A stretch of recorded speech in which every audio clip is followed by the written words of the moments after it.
Well, I'm Congressman Trent Franks, and I have the privilege, the God-given privilege, to represent the 8th District of Arizona. And, you know, there are many different reasons to be here, but my priority started out the day I walked through the door. I knew that I couldn't do everything. I'd have to vote on a lot of things, but I wanted to prioritize 5 main areas. And first is the protection of the innocent, whether they were old or young or white or black or rich or poor or born or unborn. We wanted to see that the first thing that we did was to protect the innocent, especially those who couldn't defend themselves.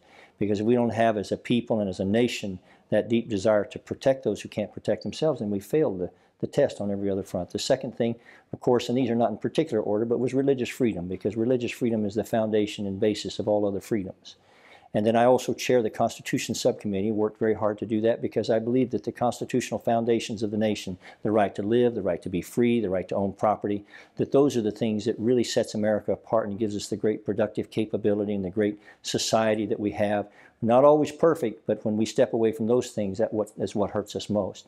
And then the next thing is to make sure that we give parents the right to decide the educational direction of their children, because that's the architecture of the future. One of 2 people will decide what our children learn. It'll either be some bureaucrat who doesn't know the child's name, or a parent who would pour their last drop of blood out on the carpet for that child. And I'm convinced that parents have the best answer. And then finally is just the national security of the country.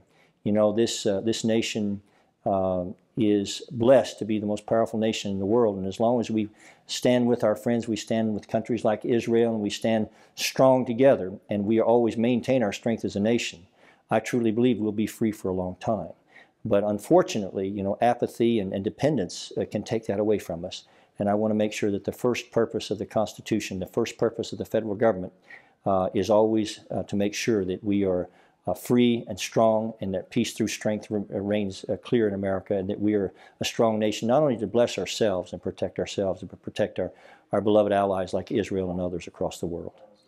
Well, I believe Dr. Rodney Howard-Browne has exactly the right answer. He believes that the only hope is Christ. I believe that with all of my heart. I believe that that is the answer to all of man's woes. I believe that Christ was that one in John 1:1, you know, that he was the Word, and the Word was with God, and the Word was God, and the Word became flesh and dwelt among us, and we beheld His glories of the only begotten of the Father.